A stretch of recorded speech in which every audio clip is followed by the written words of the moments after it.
tentang teknik pembelajaran klasifikasi. Yang sudah kita pelajari di teknik pembelajaran supervised learning itu ada klasifikasi dan regresi. Regresi sudah kita bahas sebelumnya pada waktu pertama, sedangkan klasifikasi, teknik pembelajaran klasifikasi itu algoritmanya ada, metodenya ada decision tree, bias classification, SVM, dan neural network. Ya, nanti kita sudah belajar semuanya. Ini adalah bahan materi untuk UTS semuanya. Oke. Kita hari ini akan belajar neural network. Neural network di sini adalah suatu model yang dibuat untuk meniru fungsi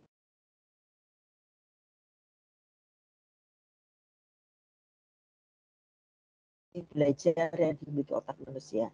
Sesuai dengan ini neural network jaringan saraf tiruan. Jadi manusia ini dengan ini semuanya, semuanya. Dan ini sebagai input nanti akan dimakan di sini akan terima oleh mereka. Jadi ada beberapa sini ada istilahnya dendrit sinaps itu yang ini adalah dendrit yang ujung-ujungnya. Ya nanti kita inputnya itu yang kita sebagai nanti di sini apa yang dijelaskan di otak manusia itu memberikan respon apa. Nah, nanti akan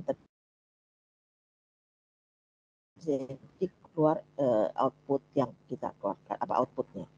Contohnya di sini nanti ada input dari neuron lain yaitu neuron ibaratnya kayak kita kalau kita disuruh mengambil sesuatu benda itu sebetulnya sudah ada input dari di otak kita ke input neuron yang dari saraf di tangan kita dia mengingatkan ke otak bahwa ini adalah mengambil seperti itu. Nah, di sini kita atas dasar itulah kita buat kayak input yang kita sebut neuron yang dimana itu ada beberapa neuron sehingga dia akan dilakukan disigmakan. Sigma artinya diperhitungkan untuk beberapa perhitungan supaya menjadikan suatu respon. Lalu untuk membangkitkan hasil respon apa cuma itu seperti apa, kita gunakan fungsi aktivasi. Setelah mendapatkan fungsi aktivasi, maka dia nanti akan menghasilkan output baru bisa seperti itu. Outputnya berupa kita kasih pupuk juga outputnya ke neuron lain. Jadi kalau kayak tadi kita mengambil satu barang, inputnya ada saraf proses bahwa itu harus diambil. Kalau panas kita akan lepas, kalau dia dingin akan diserang pekat. Itu konsep itulah yang dipakai di neural network. Oke, jadi di sini yang akan dibahas di neural network di sini saya hanya memberikan model perseptron. Itu adalah model dasar dari jaringan saraf tiruan yang kita sebut perseptron. Adalah model jaringan yang terdiri dari beberapa unit masukan ditambah dengan sebuah bias, selalu akan ditambah sebuah bias karena pekerjaan itu pasti ada errornya, bias kayak errornya, dan memiliki sebuah unit keluaran. Unit keluarannya hanya only one, satu. Nah, sedangkan fungsi aktivasinya bukan hanya merupakan fungsi biner, jadi kita tidak 0, 1, tapi bisa melainkan bipolar, artinya 1, 0, min 1. Jadi 0 itu diam, 1 is okay, terus min 1 itu kita lepas, kita tolak atau seperti itu. Nah, untuk suatu harga threshold theta yang ditentukan, kita untuk efek menggabungkan input-input tadi, maka ada threshold yang kita berikan di situ. Yaitu thresholdnya adalah theta. Jika netnya lebih besar dari theta, maka kita beri nilai F netnya 1. Jadi mengkaitkan antara si neuron tersebut, kita gabungkan, nanti yang mana kita untuk menghasilkan dia netnya berapa. Jadi kita harus punya threshold theta dulu. Dan dalam ini kalau dia akan bernilai 0 jika dia antara nilainya 0, min theta hingga theta, sedangkan min 1 jika lebih kecil dari min theta, makin lebih jauh. Nah, untuk berikutnya ada fungsi aktivasi yang tadi saya sampaikan bahwa dia tadi kita ada net, berarti kan harus ada mengkaitkan. Jadi di tangan kita ada saraf-saraf yang itu harus dikaitkan. Nah, itu yang kita sebut neuron, itu kita gabungkan, lalu kita lakukan net, setelah di net baru diaktifkan.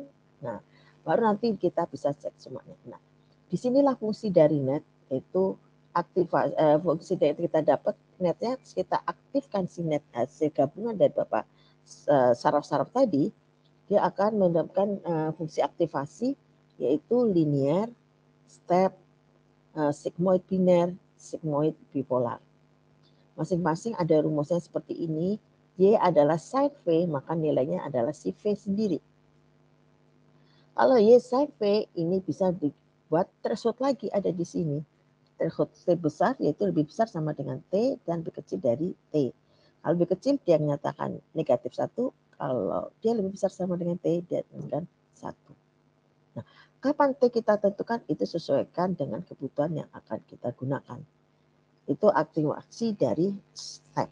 Nah, ada aktivasi kita sebut sigmoid biner. Sesuai dengan katanya itu biner berarti 01 juga, tapi 1 Tapi di sini kita bisa melihat rumusan berdasarkan berdasarkan epsilon, berdasarkan eksponen. Oke, sigmoid bipolar itu dengan tambahan rumusan seperti ini. Oke, itulah nanti. Nah, bagaimana tahapan algoritma perseptron? Pertama yang kita akan lakukan adalah inisialisasi dulu semua bobot dan bias. Umumnya diawali itu dengan bobot dan biasnya itu kita kasih nilai 0. Selama ada elemen vektor, masukkan yang respon unit keluarnya tidak sama dengan target. Selama ada elemen vektor, masukkan yang respon unit keluarannya tidak sama dengan target, kita akan lakukan selesaikan sampai set aktivasi unitnya dulu dengan memasukkan inputnya adalah XI sebanyak SII 1 sampai N. Kita untuk hitung respon unit keluarannya, kita harus lihat apa dulu. Tadi kan net dulu menggabungkan antar neuron tersebut dengan menghitung nilai dari di sini yaitu XI kali WI ditambah B. Nah, theta di sini gunanya untuk mendapatkan kalau kita tahu netnya sekian berarti fungsi netnya itu jadi diubah menjadi 1, 0 atau min 1. Tetanya di sini kita yang akan tentukan. Jadi sebetulnya ini saya belum mendalami di sini, tapi kalau kita bisa ngerasain kenapa tetanya 1, kenapa tetanya 0, tapi umumnya orang menggunakan biasanya adalah 1 sih karena. Nah, terus kita perbaiki bobot pola yang mengandung kesalahan menurut persamaan. Jadi persamaan yang baru, bobot baru itu adalah bobot lama ditambah delta bobotnya. Nah, delta bobot hitungnya bagaimana? Kita menggunakan landing rate. Ini sebetulnya A itu adalah alpha dikalikan target dikalikan XI-nya. Sedangkan kalau dia bias yang baru itu sama aja bias lama tambah delta bias. Delta biasnya bagaimana hitungnya? Laju pembelajarannya dikalikan dengan T. Jadi ada sedikit beda antara delta W sama delta P, hanya di bedanya di XI-nya. Karena bobot itu akan dimasukkan ke fiturnya, maka dia akan harus kalikan sana. Jadi contohnya A itu laju pembelajaran atau limit yang ditentukan. Terus theta adalah threshold yang ditentukan, T itu adalah target. Ini theta. Kita lakukan semua prosesnya itu, iterasinya sampai terjadi delta W-nya itu adalah 0 atau tidak ada. Baru itu berhenti. Jadi berhentinya kapan? Bila delta W-nya adalah 0. Jadi tidak ada perubahan. Oke, ini ada contoh studi kasus.